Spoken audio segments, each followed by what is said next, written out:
Dan and Betty were the perfect college couple, known for their fun-loving nature.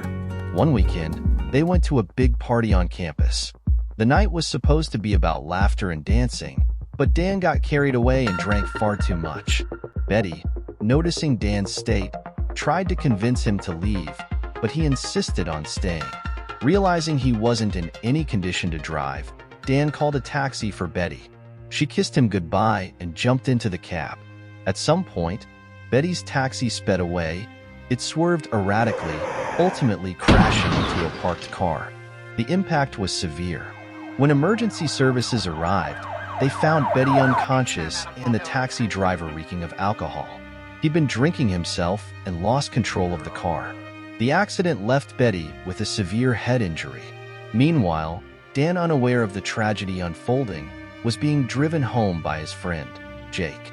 As they were driving, being happy about the party, Jake failed to see a car pull out of a driveway and crashed, leaving both injured. Hours later, Dan woke up in a hospital bed, disoriented and panicked. As he walked the hospital hallway that day, he sees Betty in a room. He immediately enters and says, "Betty, what are you doing here? What happened?" Only to be told, "Sir, what are you doing in my room? Please leave." Dan's heart sank as he realized Betty didn't know him at all.